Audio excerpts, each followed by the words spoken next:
Graça e paz, meus irmãos. Sejam todos muito bem-vindos à nossa Escola Bíblica Discipuladora aqui na Primeira Igreja Batista do IPS em formato digital.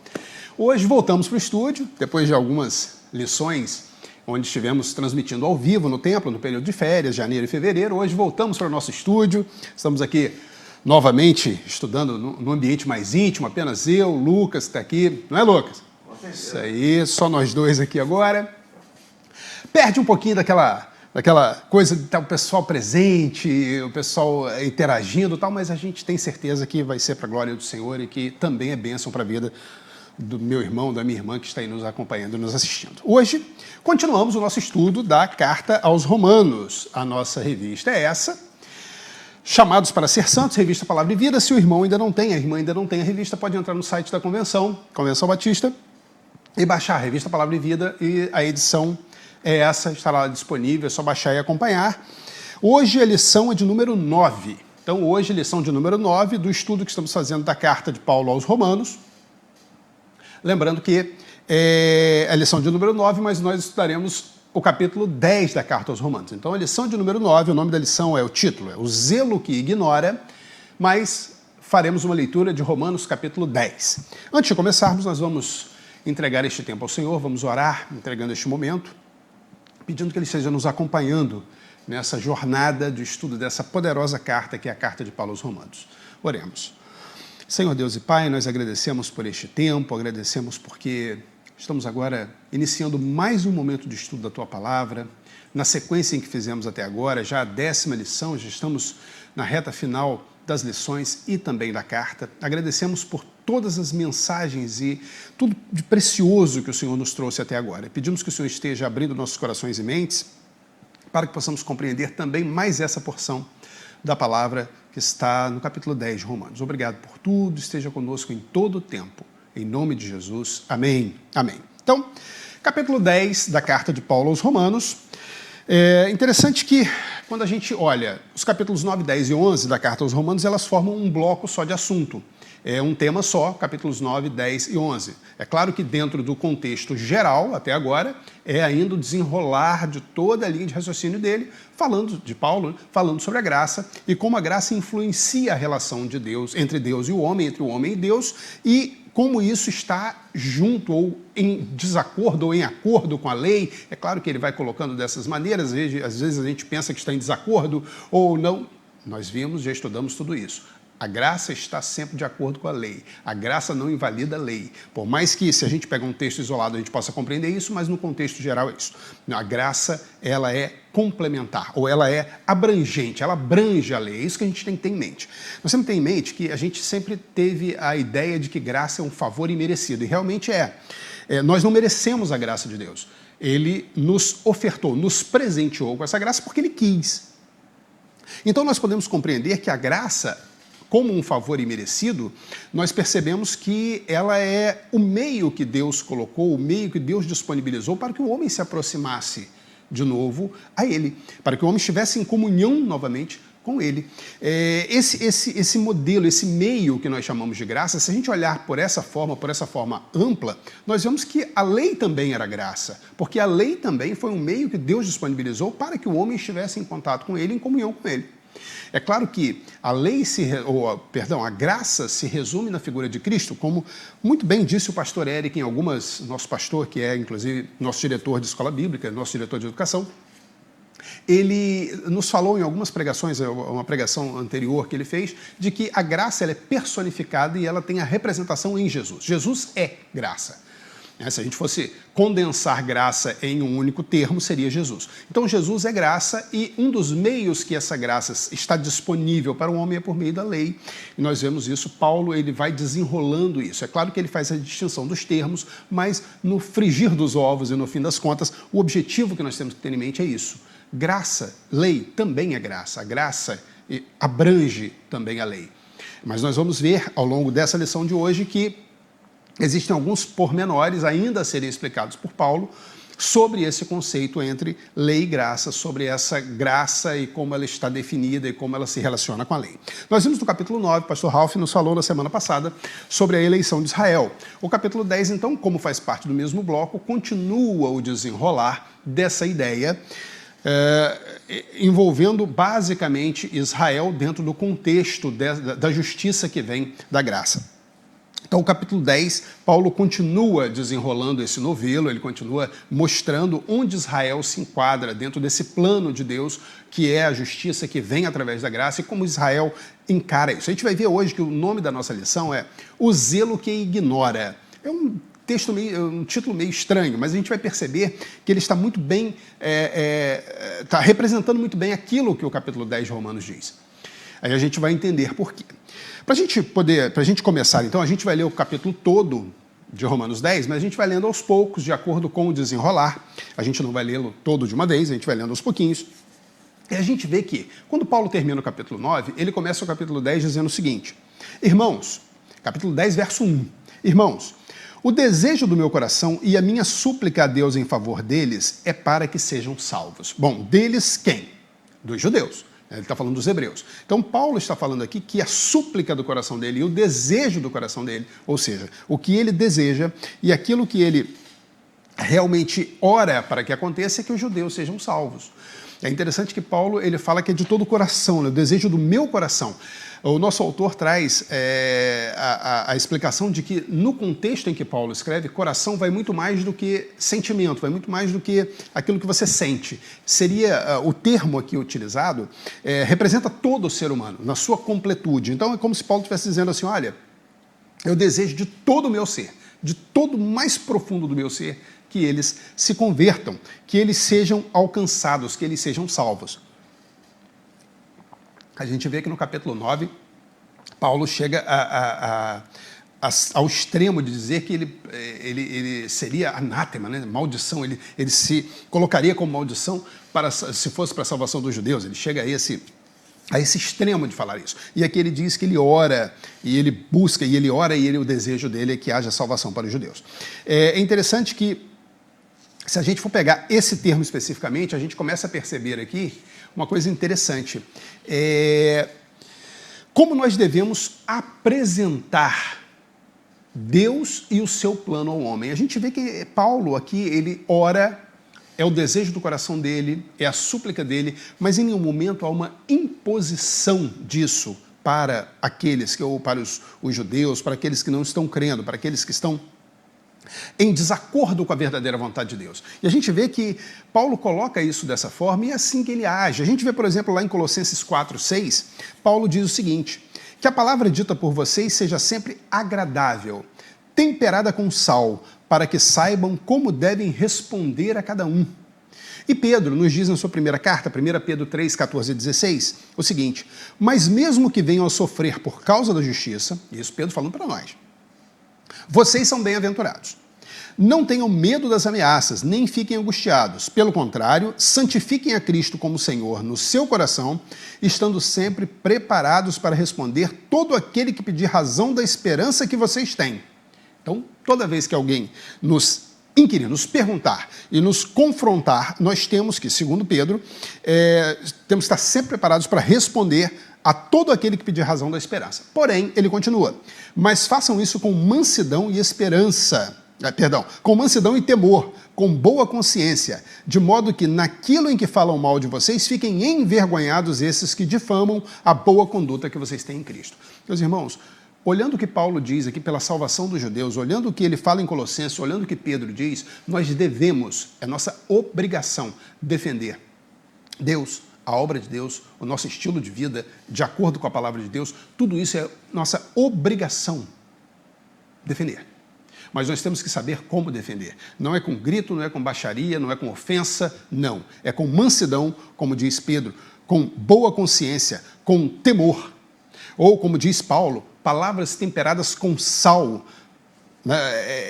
E aí, para que a gente compreenda como devemos responder a cada um. Então, nós temos que compreender que a nossa vida e a forma como nós defendemos o Evangelho também é uma forma que nós apresentamos Deus ao mundo. Então, se nós apresentamos Deus ao mundo gritando, o mundo vai compreender um Deus, entre aspas, gritão. Agora, se nós apresentamos Deus ao mundo de forma firme, nunca aceitando aquilo que o mundo tenta impor para a igreja, de modo algum, mas de forma firme, mas com mansidão, com diálogo, com cuidado, observando aquele que está nos confrontando, nós estamos de acordo também com a palavra quando fazemos isso. Lembrando, isso deve ser ressaltado sempre, nunca retrocedendo 1 milímetro, de modo algum. Nunca abrindo mão de nada, de modo algum. Mas fazendo sempre de acordo com o que a palavra diz, com mansidão, com temor, temperado com sal. Então isso, Paulo nos mostra como ele faz isso nesse capítulo 10, verso 1, o desejo do coração dele e a súplica. É interessante que Paulo não tenta uma imposição para os judeus, não é uma ordem, né? É apenas a forma, ele coloca o que ele quer, o que ele deseja, a salvação para todos eles. É interessante que aí a gente consegue perceber, ao longo desse capítulo 10, desenrolando o capítulo 10, a gente chega naquilo que é o foco do capítulo. Paulo aqui fala especificamente pela salvação dos judeus, mas ele começa mostrando qual é o problema dos judeus. Por que os judeus, por que essa dificuldade tão grande? Os judeus tiveram a lei, tiveram os profetas, tiveram Moisés, eles tiveram tudo pronto para que eles fossem realmente aquilo que Deus designou e desejava. Por favor, não levem a mal, Deus desejava que fossem. Eu sei que o pessoal vai olhar, mas Deus é soberano. Não, é apenas uma forma de expressão, tá? Aquilo que Deus preparou, separou e desejava que eles fossem. Então, por que eles não conseguiram isso? Paulo vem descrevendo isso ao longo do capítulo 10. Então, nós vamos ler agora Romanos 10, 2 e 3 para a gente compreender que havia uma preocupação de zelo e esforço entre os judeus. Romanos 10, 2 e 3 nos diz o seguinte: porque dou testemunho a favor deles, de que tem zelo por Deus.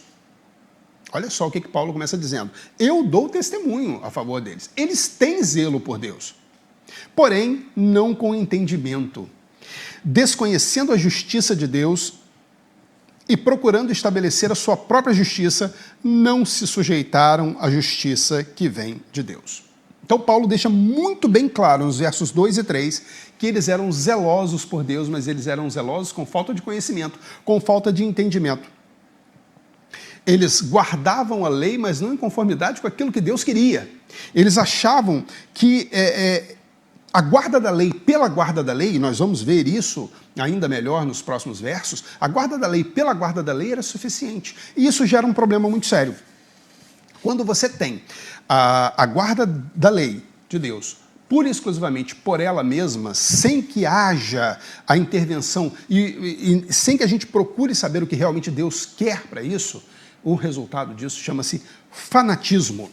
Fanatismo ou legalismo, como alguns chamam, isso é o resultado da lei sem a ação da graça de Deus.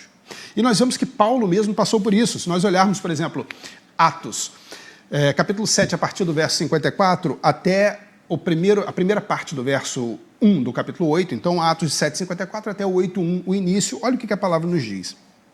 Ao ouvirem isto, ficaram com o coração cheio de raiva e rangiam os dentes contra ele.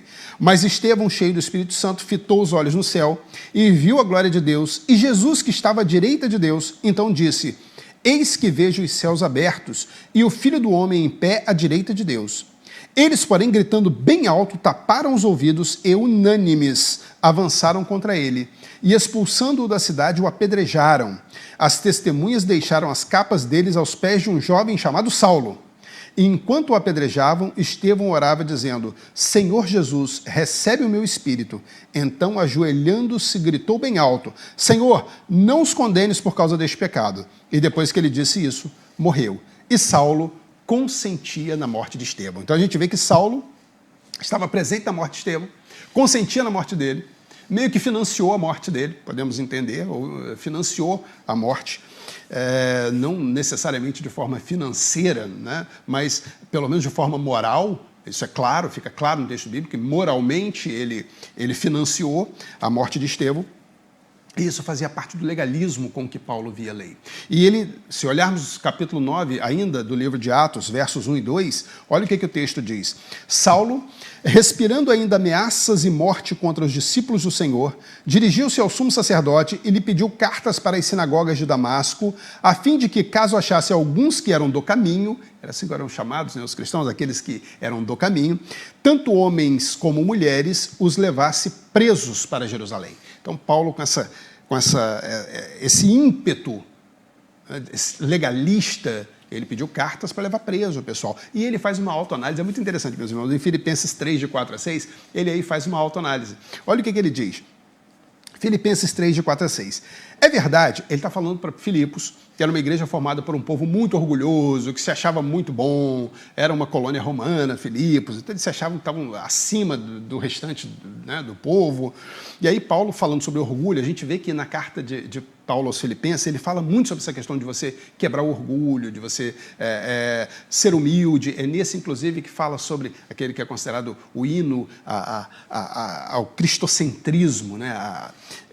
Quando ele diz, olha, seja a atitude de vocês como a de Cristo, que, não, mesmo sendo Deus, não usurpou ser igual a Deus, antes esvaziou-se a si mesmo. Então a ideia é essa, você tirar o orgulho. Ele cita Cristo como exemplo.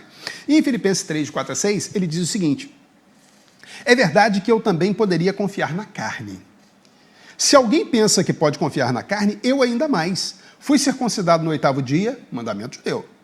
Sou da linhagem de Israel, olha, ele era da linhagem da tribo de Benjamim, hebreu de hebreus.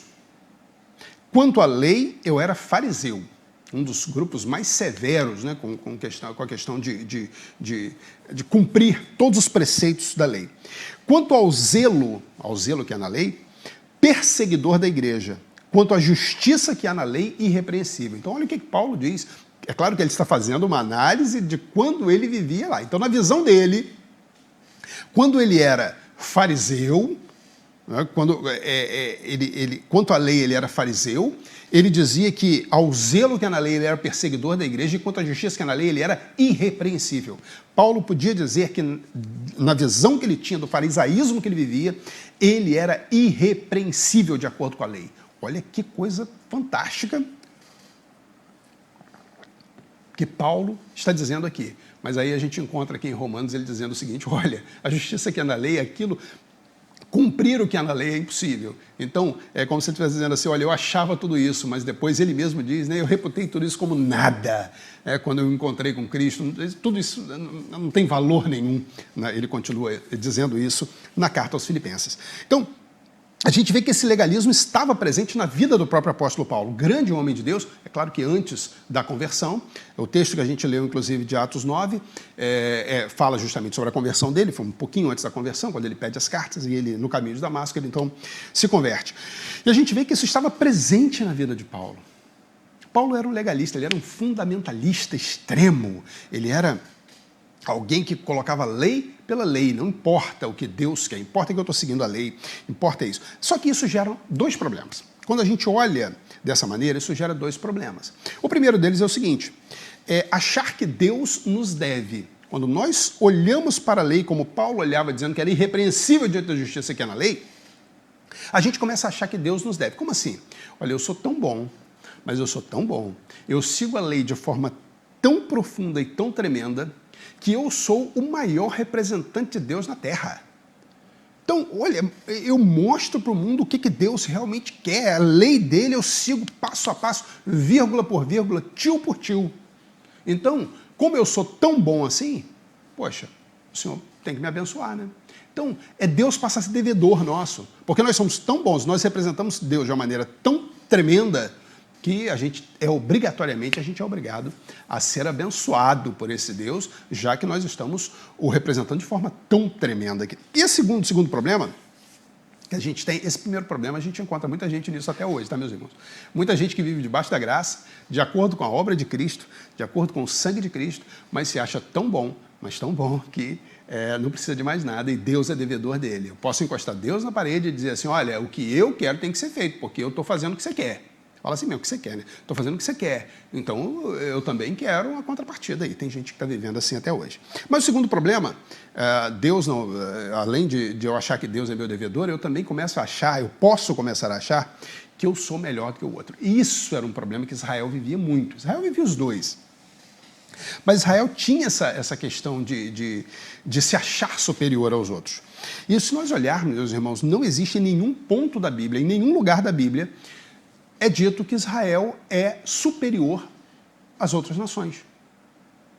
Superior às demais nações. Não há em nenhum local da Bíblia que diga isso. O que é dito na Bíblia de forma reiterada é que Israel foi escolhido por Deus, Israel, o povo de Israel foi escolhido por Deus para receber a lei, receber a mensagem dos profetas, para anunciar a lei ao mundo e para que da sua linhagem viesse o Messias. E isso é interessante porque Israel não era merecedor disso. Deus escolheu fazer isso por Israel. Poxa, mesmo assim, Deus escolhendo fazer isso por Israel, Israel se achava numa posição de destaque e se achava melhor que os outros. A gente vê que é um problema muito sério, porque Israel não podia ter contato com gentios. Se você, o fariseu principalmente, né, vamos colocar o exemplo de Paulo aqui, fariseu, quando ele ia ao mercado, quando ele chegava em casa, ele tinha que se banhar todo, porque ele poderia ter tocado em alguns gentios sem querer, ou alguns iam mais ao extremo, ele poderia ter tocado em alguma coisa que um gentio tocou. E aí ele estava impuro. Olha que loucura. Ele estava numa posição porque ele era tão separado, tão santo, que ele não podia ter contato com nada que não fosse tão santo quanto ele. Olha que coisa terrível. Não foi isso em nenhum momento aconteceu. A Bíblia não defende isso, essa posição de superioridade de Israel em momento algum. Pelo contrário. Israel deveria ser humilde, olhando e dizendo assim, eu fui, mesmo com todos os meus problemas, mesmo com todas as minhas dificuldades, como qualquer outro ser humano, Deus, na sua imensa e misericordiosa graça, Ele olhou e me deu a oportunidade de ser seu representante aqui na Terra. Essa era a humildade que ele tinha que ter. E aí se relacionar e levar essa palavra e apresentar todo esse conceito da vida com Cristo. A gente vê que esse era o objetivo, mas não, eles se achavam superiores. Deus escolheu porque quis, nós vimos isso no capítulo 9, Israel também se tornou orgulhoso porque quis. O povo se tornou orgulhoso porque quis estar numa posição de destaque que não era o que Deus queria. Haveria, claro, a gente olhando, poxa, as nações começariam olhando para Israel, talvez colocassem, mas no coração do povo de Israel deveria haver humildade e agradecimento a Deus, e não orgulho. O orgulho, principalmente o orgulho com o que eles viviam. E nós vemos que o texto que nós lemos diz que Israel não se sujeitou. É interessante, Israel, o verso 2 diz exatamente isso. O 3. Porquanto ignorando a justiça que vem de Deus e procurando estabelecer sua própria, não se submeteram à justiça de Deus. Esse não se submeter e não se sujeitar, quando a gente fala submeter, sujeitar, a gente está falando sobre estar sob a autoridade de alguém. Se sujeitar é estar sob a autoridade. Então, está dizendo aqui no texto que a gente acabou de ler que Israel não aceitou a justiça de Deus, não se submeteu à justiça de Deus e escolheu para si uma justiça própria. Uma justiça que era sua. Né? Se a gente olhar, por exemplo, olha que coisa interessante, se a gente for lá em Romanos 1, de 19 a 23, Romanos 1, 19 a 23, olha o que está escrito. Pois o que se pode conhecer a respeito de Deus é manifesto entre eles, porque Deus lhes manifestou. Aqui Paulo está falando dos gentios, ele não está falando dos judeus, está falando dos gentios. Então, pois o que se pode conhecer a respeito de Deus é manifesto entre eles, porque Deus lhes manifestou. Porque os atributos invisíveis de Deus, isto é, o seu eterno poder, a sua divindade, claramente se reconhecem desde a criação do mundo, sendo percebidos por meio das coisas que Deus fez. Por isso, os seres humanos são indesculpáveis. Porque, tendo conhecimento de Deus, não glorificaram como Deus, nem lhes deram graças. Pelo contrário, se tornaram nulos em seus próprios raciocínios, e o coração insensato deles se obscureceu. Dizendo que eram sábios, se tornaram tolos, e trocaram a glória do Deus incorruptível por imagens semelhantes ao ser humano corruptível, às aves, aos quadrúpedes e aos répteis. Olha como é que Paulo está fazendo uma associação, olha o que existe de relação entre o capítulo 1 e o capítulo 10 que nós estamos lendo. No capítulo 1 ele diz que os gentios, toda a humanidade, teve acesso à glória de Deus, à divindade de Deus, através da criação. E mesmo assim voltaram os olhos para isso. Agora ele está dizendo que Israel teve acesso à glória de Deus por meio da lei. E não quis se submeter a essa lei, não quis submeter a essa justiça. Então Israel e os gentios, no fim das contas, eles agiram do mesmo jeito. Apesar de Israel se achar numa posição de destaque, estava agindo com relação a Deus do mesmo jeito que os gentios. A exceção é que Paulo fala que os gentios fizeram imagens, fizeram ídolos. Israel não fez isso, mas no coração a ideia era a mesma. Não se submeter à divindade divina, à graça divina, a ideia era a mesma. Tanto judeus como gentios viviam do mesmo modo. Essa é uma análise, um paralelo que a gente pode trazer entre o capítulo 1 e o capítulo 10 de Romanos. E aí a gente continua verificando, porque a gente consegue perceber que, lendo o capítulo 3, ou os 2 e 3, que eles não buscavam uma justiça que há pura e exclusivamente na lei, criaram uma justiça para si mesmo, mas aí a gente vê no verso 4 o seguinte: Paulo diz, porque o fim da lei é Cristo, para a justiça de todo aquele que crê. Então, o fim da lei é Cristo. É interessante que essa palavra fim tem dois contextos. Essa palavra fim pode ser interpretada de duas maneiras. Fim pode representar término, cessação de alguma coisa, é o que a gente usa muitas vezes no dia a dia, né? O fim é o término de alguma coisa, a cessação de alguma coisa, mas também fim pode ter o sentido de finalidade, de objetivo, de propósito. Então, aqui fim pode usar, o termo pode ser usado das duas maneiras.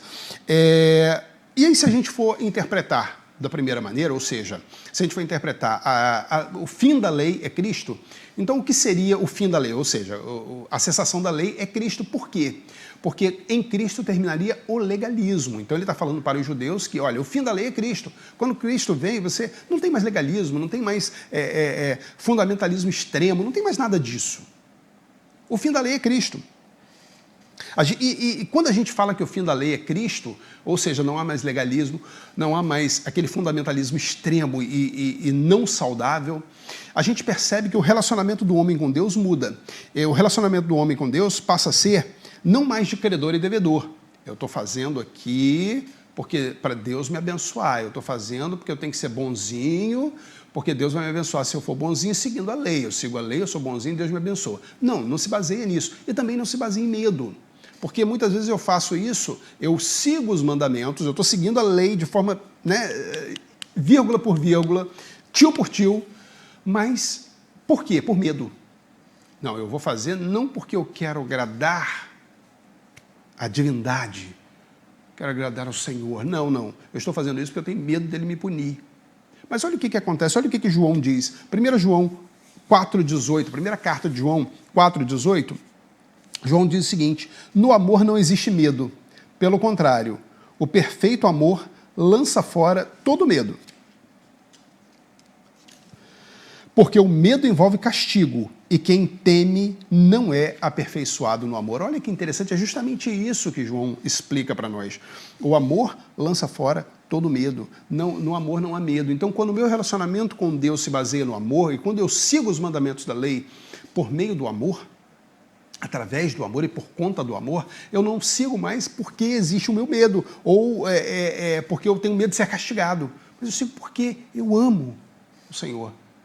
E o resultado desse amor é seguir os seus mandamentos. Então, não há mais, a finalidade, o fim da lei é isso, não há mais legalismo, há o amor. Jesus traz o amor para que a gente siga de acordo com esse amor e não de acordo com a letra fria da lei. Mas ele ainda traz, a gente olhando o texto bíblico, ainda existe, porque Jesus quando vem, a lei se encerra nele, porque ele mostra que há uma nova rota, um novo caminho. A gente encontra isso lá em Hebreus 10, 19 e 22, o autor de Hebreus diz o seguinte: portanto, meus irmãos, tendo ousadia para entrar no santuário, pelo sangue de Jesus, pelo novo e vivo caminho que ele nos abriu por meio do véu, isto é, pela sua carne, e tendo um grande sacerdote sobre a casa de Deus, aproximemo-nos com o coração sincero, em plena certeza de fé, tendo o coração purificado de má consciência e o corpo lavado com água pura. Então o autor de Hebreus nos diz que nós temos um novo caminho. Nós podemos entrar no santuário pelo novo caminho, pelo sangue de Jesus, o eterno sumo sacerdote dessa nova aliança. Então já não há mais o fim, a lei fecha aí, ela se encerra. Mas existe ainda o segundo objetivo, a segunda forma de interpretar essa palavra fim. O fim da lei é Cristo. Então a finalidade da lei é Cristo, o objetivo da lei é Cristo, por quê? Porque Cristo foi aquele que conseguiu cumprir toda a lei. E cumprindo toda a lei, ele traz para nós a lei se aperfeiçoa nele. Paulo fala isso. A lei se cumpre nele. Então o objetivo da lei era apresentar Cristo, era mostrar Cristo, e mostrar Cristo como o ser humano, e aí nós falamos da humanidade de Cristo, né, mas como o único que conseguiu vencer toda a lei, conseguiu cumprir toda a lei. Aquilo que Paulo já disse em diversos pontos na carta que nós não conseguiríamos fazer. Então, Jesus, a finalidade, o objetivo da lei é mostrar assim, olha, esse homem, o homem Jesus, Jesus homem, Jesus Deus encarnado, ele conseguiu cumprir toda a lei. Então, por ele, a graça. Então, a finalidade, o objetivo era apresentar isso. E aí nós vemos até um contraste com o capítulo 6, que fala que nós não conseguimos. O nosso casamento com a lei era um casamento imperfeito, a lei era muito exigente, a gente não conseguia cumprir todos os seus aspectos. E aí nós morremos, e aí nos casamos novamente com Cristo, é o que está lá no capítulo 6, estudamos isso em algumas aulas passadas. Pois bem, nós vemos que nós não procuramos a justiça que há na lei, mas sim Cristo, a justiça que há em Cristo. Isso que Paulo está querendo dizer nesse trecho da carta. No verso 5, ainda continuando o raciocínio de Paulo, ele escreve o seguinte: ora, Moisés descreve assim a justiça que procede da lei. Aquele que observar os seus preceitos, por eles viverá. E essa é uma citação de Levítico 18:5. Levítico 18:5, Moisés diz o seguinte: portanto, guardem os meus estatutos e os meus juízos, aquele que os cumprir, por eles viverá, eu sou o Senhor. Então, Paulo está fazendo uma citação direta a Moisés, nesse verso 5 do capítulo 10. Mas a gente vai continuar, vamos ler do 6 até o 8, para a gente compreender a ideia como um todo. Do 6 ao 8 ele diz o seguinte: mas a justiça que procede da fé afirma o seguinte: não pergunte em seu coração quem subirá ao céu, isto é, para trazer Cristo lá do alto, ou quem descerá ao abismo, isto é, para levantar Cristo dentre os mortos. Porém, o que se diz? A palavra está perto de você, na sua boca e no seu coração. Isto é a palavra da fé que pregamos. É interessante que isso também é uma citação do Antigo Testamento. É claro que Paulo fez uma adaptação, ele citou fazendo uma contextualização, mas ele está citando Deuteronômio 30, de 10 a 14. Olha o que o texto nos diz. Se derem ouvidos à voz do Senhor, isso Moisés está falando, se derem ouvidos à voz do Senhor, seu Deus, guardando os seus mandamentos e os seus estatutos, escritos neste livro da lei, se vocês converterem ao Senhor, seu Deus, de todo o coração e de toda a alma, porque este mandamento que hoje lhes ordeno não é demasiadamente difícil, nem está longe de vocês. Não está no céu, para que tenham que dizer, quem subirá até o céu por nós para nos trazer o mandamento e anunciá-lo a nós, para que o cumpramos? Nem está do outro lado do mar, para que tenham de dizer, quem irá atravessar o mar por nós para nos trazer o mandamento e anunciá-lo a nós, para que o cumpramos? Pois esta palavra está bem perto de vocês, na sua boca e no seu coração, para que vocês a cumpram. Notem que Paulo fez citação a dois textos, o texto de Levítico e o texto de Deuteronômio. No texto de Levítico ele fala, portanto, isso é Moisés falando, guardem os meus estatutos e os meus juízos, aquele que os cumprir por eles viverá, eu sou o Senhor. E o grande problema está aí. O judeu, existia a citação de Levítico e existia a citação de Deuteronômio, que é uma complementação da citação de Levítico. Se a gente olhar, a lei ela tem que ser analisada como um todo. Mas o judeu ele se preocupou apenas com o Levítico. Então ele se preocupava apenas com guardar os estatutos, porque aquele que os cumprir, por eles terá vida ou por eles viverá. E ele parava aí. Ele parava nesse ponto exatamente. Então, ele seguia friamente, ele seguia ali a letra fria da lei, sem se preocupar com mais nada. Por quê? Porque ele não entendia a lei como um todo. Mas olha o que a gente lê em Deuteronômio, citar uma parte específica. Se vocês se converterem ao Senhor, seu Deus, de todo o coração e de toda a alma. E aí continua aquele texto que Paulo também faz uma citação. Então, o cumprimento da lei não estava previsto exclusivamente em cumprir a lei, mas sim em converter o coração. Tanto é que Moisés diz, olha, se vocês se converterem ao Senhor, seu Deus, de todo o coração e de tua alma, e ele fala assim, porque este mandamento que hoje lhe ordeno não é demasiadamente difícil. Ele quer dizer assim, se você converter o seu coração, isso não é um peso para você, isso não é difícil para você. Se você se converter de coração, de todo o coração, você não vai poder dizer assim, você não precisa perguntar assim, quem vai subir ao céu? Porque está lá no céu, isso é tão difícil. Ou está no mar, né? Ele cita o mar, Paulo cita o abismo. Está no fundo do mar, quem vai lá buscar isso para a gente? Não, está no nosso coração, na nossa mente. Está no nosso coração, na nossa boca. Então, a ideia de Moisés não é o cumprimento exclusivo da lei, mas quando nós lemos Deuteronômio, é a conversão do coração e da alma. Ele fala, converterem ao Senhor, seu Deus, de todo o coração e toda a alma, e a partir daí cumprir a lei, porque aí a lei deixa de ser difícil, a lei deixa de ser penosa, a lei deixa de ser complicada. porque eu não estou cumprindo a lei pela lei, mas cumprindo a lei pela conversão do meu coração a Deus. E aí o grande problema, o judeu ficava em Levítico e esquecia Deuteronômio. Ele seguia a lei pela lei, mas esquecia da conversão do coração. E isso gera um problema muito sério. E Paulo contextualiza isso trazendo para a justiça que é em Cristo. Porque ele fala, olha, a justiça que é em Cristo diz o quê? Quem subirá ao céu para trazer Cristo novamente? Não. Do mesmo jeito, não é isso que está acontecendo. Não é isso que está sendo dito.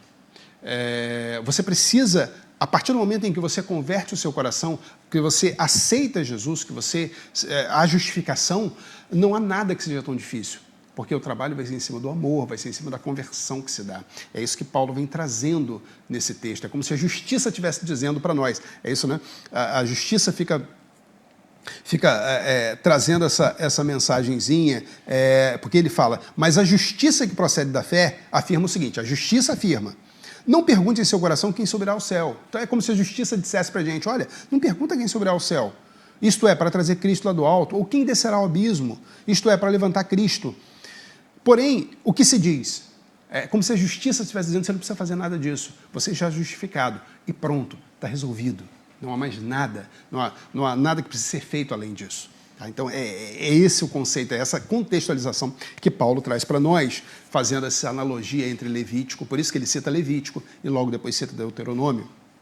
Nesse texto. É claro que a audiência dele compreendia o que ele estava dizendo, sabia exatamente o que estava sendo dito ali.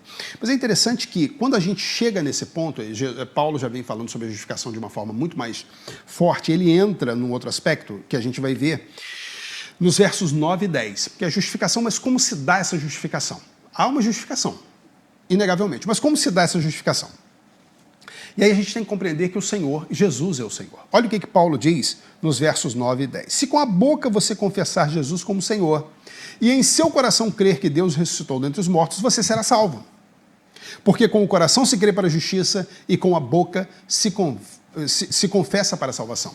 É interessante que quando Paulo, se com a boca você confessar Jesus como Senhor, esse termo Senhor, para a audiência dele, é interessante que a gente tem que compreender que Paulo está escrevendo aí aos romanos. Mas esse termo Senhor, seria a tradução de Kyrios, aquele termo Kyrios, que está no Novo Testamento, é traduzido por Senhor. No Antigo Testamento é Adonai. Adonai é traduzido por Senhor. Algumas Bíblias, meus irmãos, se vocês olharem, inclusive, no Antigo Testamento, você vai ver algumas vezes Senhor escrito tudo em maiúsculo, em caixa alta. Tudo em caixa alta. E outras vezes Senhor escrito só com S maiúsculo, só com a primeira letra maiúscula. E alguém pensa, não, porque o Senhor com tudo é maiúsculo é referência a Deus, o Senhor com S maiúsculo pode estar se referindo a outra pessoa. Não. Muitas vezes você está fazendo referência a Senhor com S maiúsculo apenas também a Deus. É porque isso não são todas as traduções, isso não é unânime, mas muitas traduções, quando vão traduzir o nome, o chamado nome pactual de Deus, que a gente não sabe a pronúncia certa, Jeová, Yahvé, Jeová, a gente não compreende bem, mas quando vai traduzir esse nome pactual, que são as 4 letras, Y, H, W, H, traduz e coloca, ao invés de tentar registrar de alguma forma, sem saber como é efetivamente a fonética do nome, como que você fala, coloca Senhor, mas aí tudo em caixa alta, tudo em maiúsculo, para a gente saber que ali é uma referência ao nome pactual de Deus. E quando é Senhor em letra maiúscula, estava fazendo referência a Adonai, é só um parêntese que fica aí para a gente compreender. Talvez você vai encontrar isso na Bíblia, tem gente que fica na dúvida, a explicação é essa. Pois bem, então, Senhor, no grego Kyrios, vem traduzido, e o interessante é que Paulo está escrevendo, como disse aos romanos, Roma, capital do império. O termo Senhor, o termo Kyrios, poderia ser usado para alguma divindade e também para o imperador. Para o imperador também é utilizado o termo Kyrios para fazer referência ao imperador. E o que Paulo está dizendo aqui é o seguinte, você tem que declarar Jesus como Kyrios, Jesus como Senhor. O Senhor de quê? De todo o universo. É o Senhor responsável por trazer sua justiça, por te libertar do pecado. É isso que ele está dizendo. Então, quando ele fala, se com a sua boca confessar Jesus como Senhor, então esquece outra divindade, esquece imperador, que também era adorado naquela cultura, esquece tudo isso. Jesus é o Senhor, não precisa de mais nada. É isso que Paulo está dizendo. E ele continua falando, se com a sua boca confessar Jesus como Senhor, e em seu coração crer que ele ressuscitou, falar sobre ressurreição era um tema muito espinhoso para Paulo. A gente vê, por exemplo, 1 Coríntios 15, 4, Paulo diz o seguinte, e se Cristo não ressuscitou, é vã nossa pregação e é vã a fé que vocês têm.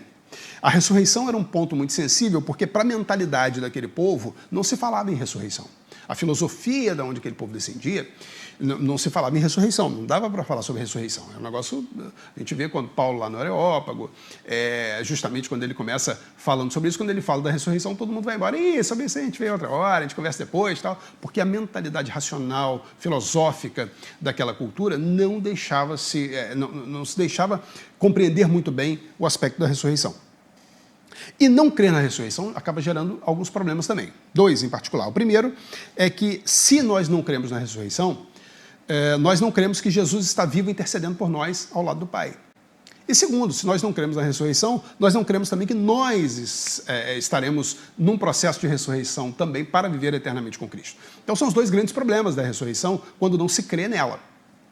Claro que por isso que Paulo ele escreve muito bem, inclusive, meu irmão, se você quiser, minha irmã, se quiser ter uma explicação muito profunda de Paulo sobre a ressurreição, lê com calma depois 1 Coríntios capítulo 15. Paulo passa aquele capítulo inteiro explicando a ressurreição para um povo que tinha uma mentalidade muito próxima do romano, a cultura muito parecida.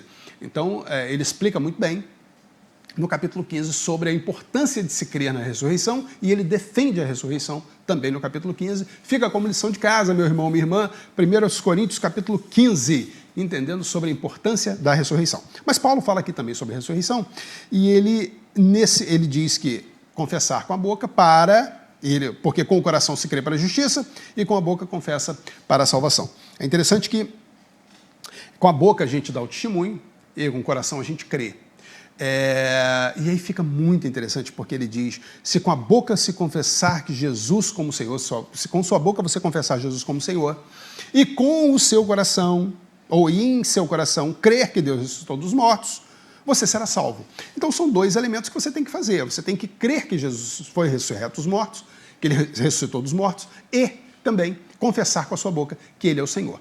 E isso traz uma explicação muito interessante. Se a gente olhar Mateus 7,21, olha o que Jesus diz. Nem todo que me diz Senhor, Senhor, entrará no reino dos céus. Uai, quando Jesus diz isso, eu digo, poxa vida, mas e aí? Não, porque muitas vezes a pessoa diz Senhor, Senhor, declara com a boca que Jesus é Senhor, mas o coração não crê em Cristo e na sua ressurreição. Então é da boca para fora. Então a gente consegue compreender Mateus 7,21 lendo Romanos 10, 9 e 10. É necessário que a gente com a boca diga que Jesus é o Senhor e no coração a gente crê que Deus o ressuscitou dentre os mortos. A partir daí, a gente consegue compreender toda a completude da obra de Deus e a gente alcança a salvação fazendo isso. É o que Paulo diz em Romanos 10, 9 e 10. Mas ele continua dizendo que a salvação é para todos. Ele desenrola a ideia, porque ele está falando muito para os judeus, tal, mas aí ele vem dizendo, olha, a salvação não é só para os judeus não, tá? E a gente vai ler agora os versos de 11 a 13, ainda Romanos 10, lógico, a gente está fazendo o estudo de Romanos 10, 11 a 13, Paulo diz o seguinte, pois a Escritura diz, todo aquele que nele crê não será envergonhado, porque não há distinção entre judeu e grego, uma vez que o mesmo é o Senhor de todos, é rico para com todos os que o invocam, porque todo aquele que invocar o nome do Senhor será salvo. E aqui Paulo faz citação a 2 textos também do Antigo Testamento, quando ele diz, todo aquele que nele crê não será envergonhado. Algumas traduções dizem, todo aquele que nele crê não será confundido. Ele está fazendo uma citação a Isaías 28, 16. Aí uma correção, provavelmente algum erro de impressão, meus irmãos, na revista, saiu Isaías 29, 16, mas é o 28, 16, tá? Só se estiver acompanhando, acerta aí. É Isaías 28, 16. O texto de Isaías diz o seguinte, portanto, assim diz o Senhor Deus, eis que ponho em Sião uma pedra já provada, pedra preciosa, angular, solidamente assentada, aquele que crer não foge. É justamente esse texto. Aquele que crer não será confundido, não será... O texto de Isaías traz essa palavra. Mas a gente vê que ele cita Isaías, mas ele também cita Joel 2,32. Joel 2,32 diz o seguinte, e acontecerá que todo aquele que invocar o nome do Senhor será salvo, porque no monte Sião e em Jerusalém estarão os que forem salvos, como o Senhor prometeu, e entre os sobreviventes aquele que o Senhor chamar. Então, meus irmãos, a salvação não é exclusiva para os judeus. Paulo está dizendo justamente isso aqui, todo que invocar o nome do Senhor será salvo.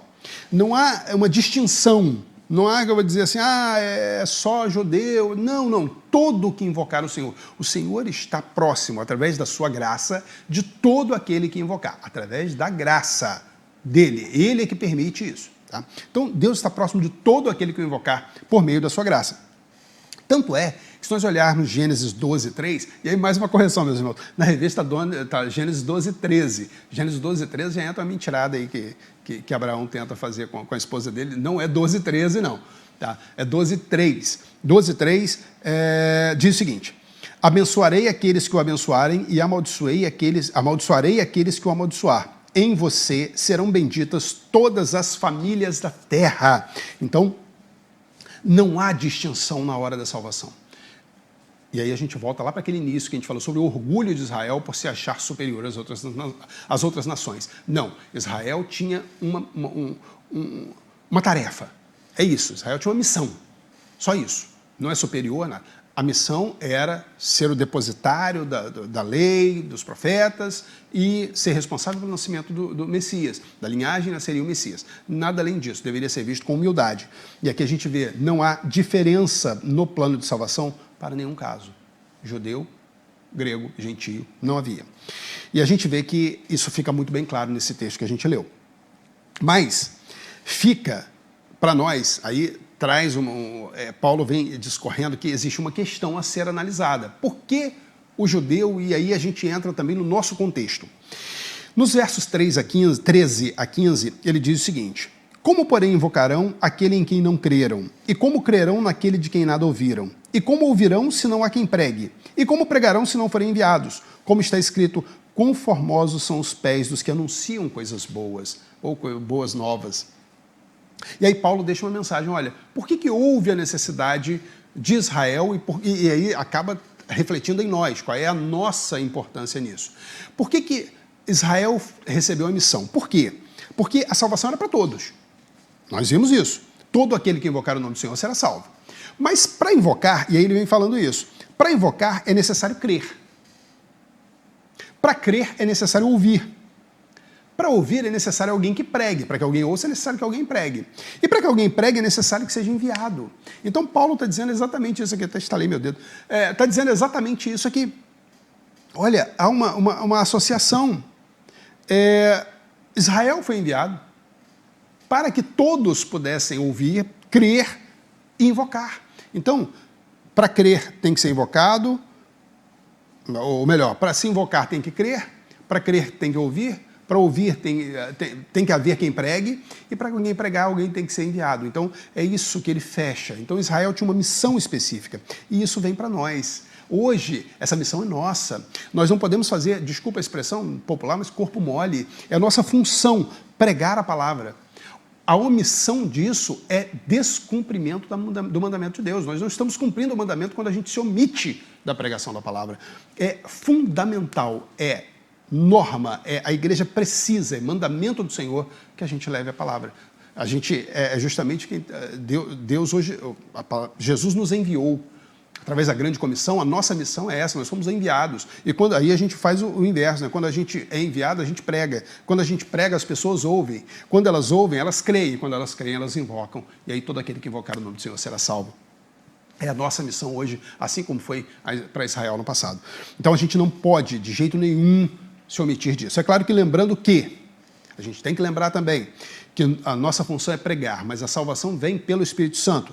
João 16, 7 a 11, diz o seguinte: mas eu lhes digo a verdade, é melhor para vocês que eu vá, porque se eu não for, o Consolador não virá para vocês, mas se eu for, eu o enviarei a vocês. Quando ele vier, convencerá o mundo do pecado, da justiça e do juízo. Do pecado, porque eles não creem em mim.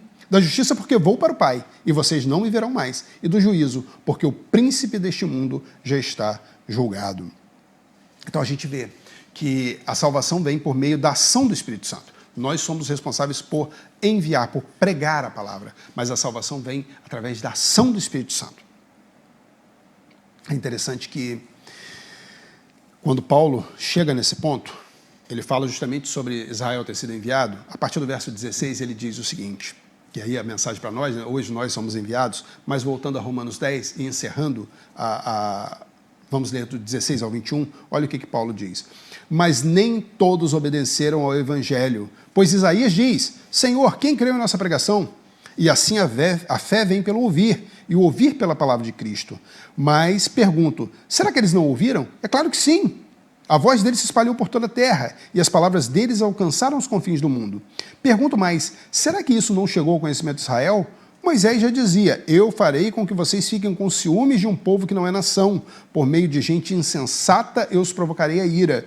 E Isaías é tão ousado que diz, foi achado pelos que não me procuravam. Revelei-me aos que não perguntavam por mim. Quanto a Israel, porém, diz, todo dia estendi a mão a um povo desobediente e rebelde. Meus irmãos, Israel, muitas vezes, o povo estava preocupado, estava preso a uma salvação que fosse étnica, que fosse hereditária, que fosse consanguínea. Ou seja, eles estavam salvos automaticamente porque eram de Israel. Isso não acontece. A gente vê aqui que Israel não ouviu o evangelho, não ouviu a palavra, não obedeceu o mandamento de levar toda essa mensagem, e por conta disso, Deus iria levantar outro povo. Isso que fica bem claro entre os versos 16 e 21. Deus levantaria outro povo para cumprir a tua palavra, a sua palavra, e para que eu ouvisse. Então, ele cita o próprio Moisés, ele cita Isaías dizendo isso. Quer dizer, ele fala, olha, eu vou levantar um outro povo, fui achado pelos que não me procuravam, mas para Israel ele diz o quê? Todo dia estendi as mãos a um povo desobediente e rebelde. Israel sendo chamado de desobediente e rebelde.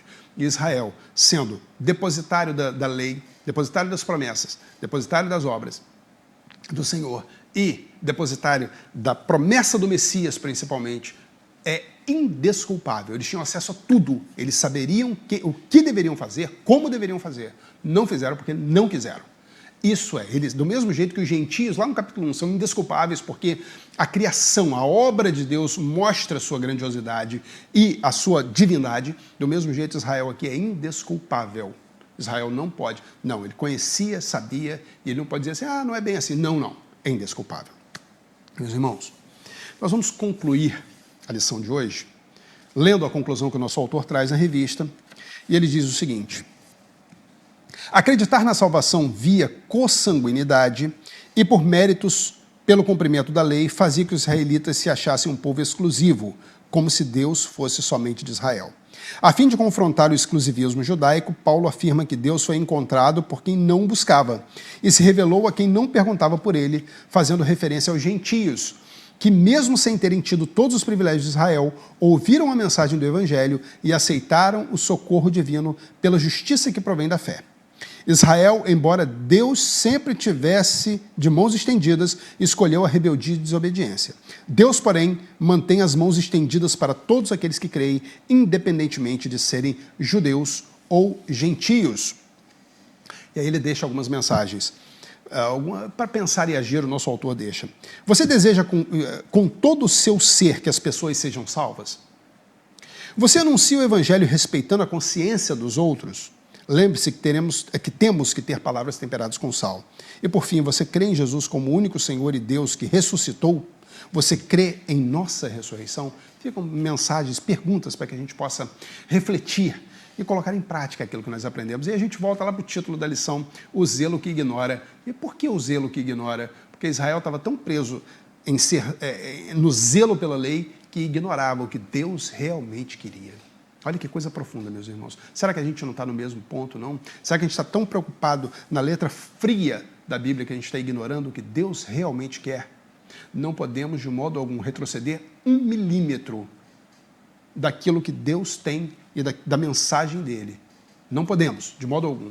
Mas temos que saber como levar essa mensagem. Não podemos cair no mesmo erro de Israel. Orgulho, pensamento se achando superior ao outro. Não. Não é isso que Deus quer para nós. Deus não quer que nós sejamos e nem que pensemos que somos melhores que os outros. Nós vamos encerrar agradecendo ao Senhor por esse tempo. Vamos orar.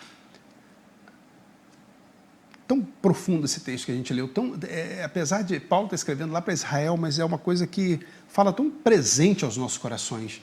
E a gente tem que compreender isso para colocar em prática. Esse é o nosso objetivo principal dos nossos estudos aqui, a gente compreender o que a palavra diz e que a gente possa colocar em prática. Oremos, então. Senhor Deus e Pai, nós agradecemos pela Tua palavra que foi lida, Senhor, pela Tua palavra que foi estudada. Agradecemos mais uma vez por essa poderosa carta de Paulo aos Romanos, que o Senhor permitiu que ficasse como direção para nós. O Senhor permitiu que fizesse parte da Sua Sagrada Escritura, para trazer verdades para nós hoje, não só para a igreja de Roma daquela época. Senhor, que possamos compreender a nossa posição no mundo, o que o Senhor quer para nós no mundo. Que nós possamos compreender tudo o que o Senhor deseja para nós, para as nossas ações, que possamos colocar isso em prática. Muito obrigado, Senhor, por tudo. Continua recebendo o nosso culto, a nossa adoração. Mais uma vez, obrigado pelo estudo. Esteja conosco em todo o tempo, em nome de Jesus. Amém. Amém. Semana que vem, próxima lição, Israel e o orgulho dos gentios. É a lição de número 10, onde nós estudaremos o capítulo 11 da carta de Paulo aos Romanos. Então, próxima semana, lição 10, Romanos 11. Dá uma lida em Romanos 11 aí, meus irmãos. Meu irmão, minha irmã, lê. Se quiser contextualizar melhor, lê o 9, lê o 10, lê o 11. A gente vai ver que no 12 dá uma mudada no assunto aí, mas 9, 10 e 11, principalmente, é claro que seria o ideal ler toda a carta, mas 9, 10 e 11 faz parte de um bloco muito fechadinho. Então, se buscar 9, 10 e 11, vai ter uma compreensão melhor. Então, próxima lição, Israel e o orgulho dos gentios. Conto com você, meu irmão, conto com você, minha irmã. Um grande abraço e até lá.